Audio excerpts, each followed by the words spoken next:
kandi undi mukino wa REG n'ikipe ya APR waje gusozwa. Iyi kipe ya REG itsinze APR amanota 88 kuri 73. Ni umukino wa gatatu wa kimwe cya kabiri cya Kamarampaka naho mu kuhatanira shampiyona ya basketball muri uyu mwaka.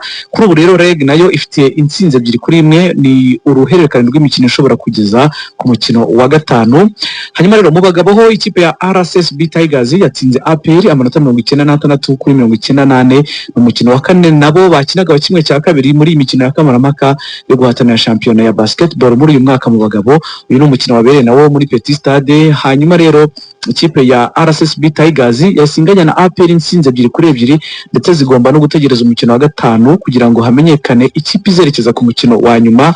Undi mukino wabaye ni ikipe ya Patriot yaje kwigaranzura ikipe ya REG itsinda amanota 72 kuri 61. Aya makipe yombi yasanganye intsinzi ebyiri kuri ebyiri. Ni imikino ya nyuma rero ya basketball. Umukino wa gatanu uzaba ku itariki ku wa gatanu, bizaba ari ku munsi w'ejo ku itariki 14. ubwo nibwo tuzamenya ikipe ishobora kugera ku mukino wa nyuma muri basketball mu bagabo.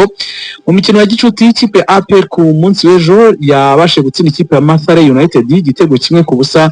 Ni APR umupira w'amaguru. Uyu mukino rero waje kurangira itsinzi igitego kimwe ku busa, igitego cyatsinzwe na Watara. Hanyuma rero hari indi mikino ya gicuti iri gutegurwa ku wa gatandatu. Ikipe ya Etincelle zakina n'ikipe ya Musanze bakinire kuri stade Umuganda. Hanyuma Mukura nayo ikine na Bugesera bakinire kuri stade ya Kamena.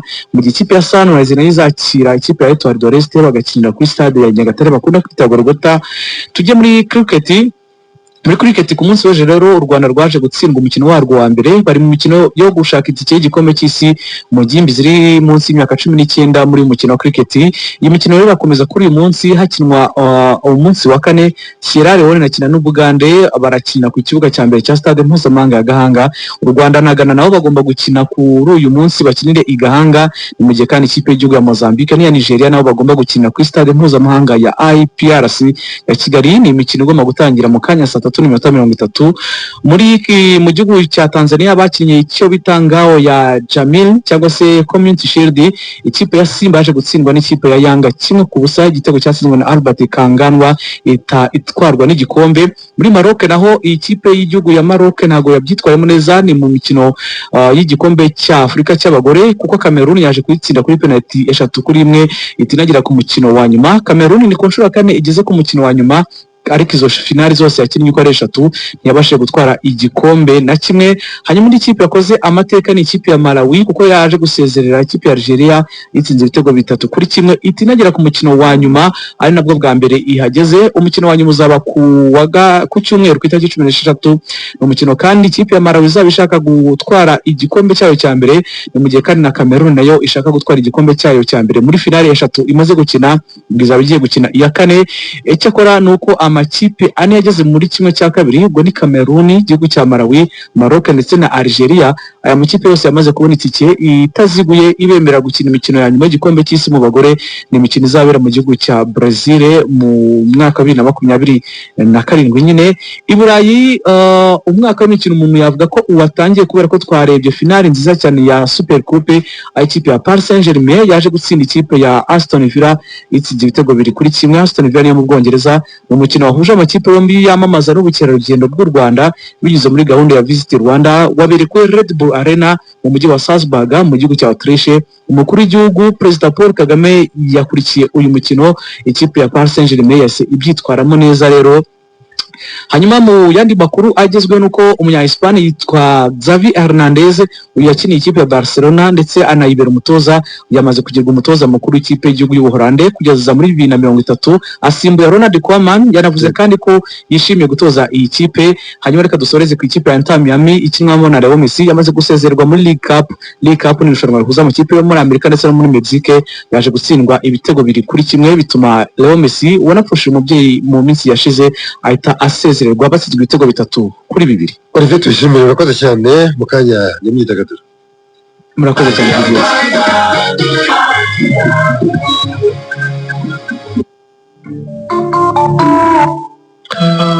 Tudatinze twerekeze muri studio za Radio Rubavu. Salomo wishema nawe uyu mwanya n'uwawe kugira ngo nyine ducunguze uburyo umwete mu myidagaduro.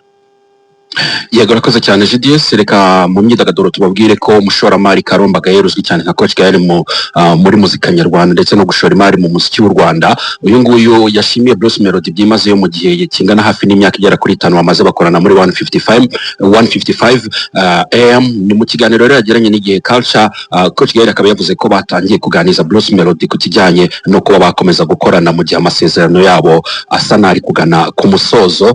Ni mu kiganiro kigufiya yagiranye n'iki gitangazamakuru, twamwumva mwirishwe. Well, of course, making it time. Of course, aragana ku musozo.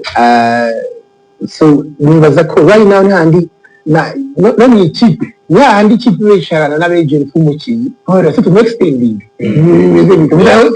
urumva mu cyagihe team yanjye coach y'u Rwanda muri bwa wanjye Kenny yicaranye na Bruce ora bati to extending meze vite donc nitwakoze nibihe komeze no kuhe.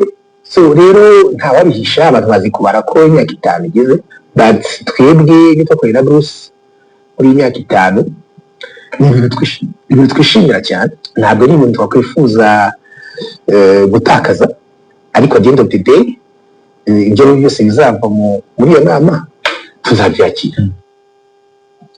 Yego ni Coach Gael. Reka mbi kuri Coach Gael mbabwire ko uyu munsi muri Camp Kigali hategerejwe igitaramo cya James Comedy. Ni igitaramo kiraza kuba kirimo abanyarwenya batandukanye, ni mu mujyi wo kwizihiza imyaka 4 riseka rusange nk'uko bakunze kuryita ritangijwe. Haraza ko harimo witwa The Ben Mugisha Benjamin, umwe mu batumiwe mu baraza gususurutsa bitabiriye iki gitaramo cy'urwenya. Ni mu gihe witwa Boningo Pass nawe umwe mu batumirwa. Ni muri rwa rugendo rw'imyaka 4 kuva bahereye mu Rugando gukomereza muri Mondi Center. Aka kanya bakaba bari gutaramira muri Camp Kigali. N'urugendo rero Falimes avuga ko ari urugendo rwamwigishije byinshi cyane nk'abagenzi. Ni mu gihe The Ben yatangaje ko rwose ari mu bihe byiza yifashishije imbuga nkoranyambaga ze, aho rwose mu minsi iri imbere arashyira hanze indirimbo yise Inshallah nk'uko abakunzi bakomeje kugenda bayimusaba. Ni mu gihe kandi ari gutegura igitaramo kizaba ku itariki ya mbere z'ukwezi kwa mbere 2027 n'ubundi muri wa mujyi wa Denia Grove. Ni ku nshuro ya 3 azaba akoze iki gitaramo. Nkiri hano mu Rwanda nababwira ko umunyamerika Ellen DeGeneres n'umukunzi we Apuricio De Rossi abangaba bamaze iminsi mu Rwanda ndetse banasuye ikigo cya Ellen DeGeneres Campus of Diana Fossey Gorilla Fund. Ni amwe mu makuru abantu baba bakenyeyeho muri iki gitondo. Ni mu gihe umuhanzi Shafi n'umwe mu bayoboye abandi bahanzi mu Rwanda mukumvwa cyane no mu Rwanda no mu Burundi kuri Audio Mark abikesha indirimbo ninde yakoranye na Element L. Ni mu gihe witwa Rwana Watorohewe ni nyuma yuko company n'ubundi bari bamaze igihe bakorana ariko bakaza gusesa amasezerano yitwa Sync muri Nigeria yongeye gushyira hanze indirimbo ze ebyiri mu buryo bwa mutungo. Ni indirimbo yitwa Amini, yitwa High. Zimwe mu ndirimbo zagiye hanze mu buryo bwa mutungo yavuga ko ari igihombo kuri we. Nakwitsa gato yangaruka twana no hanze y'u Rwanda GDS.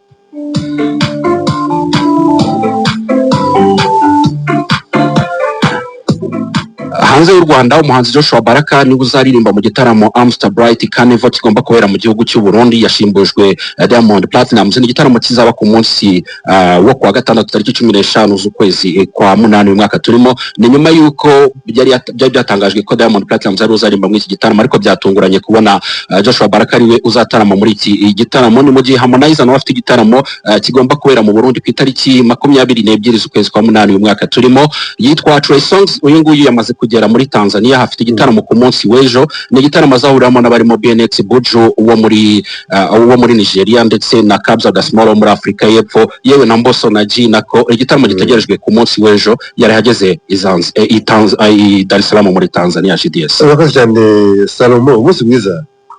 Umunsi mwiza nawe. Ni radio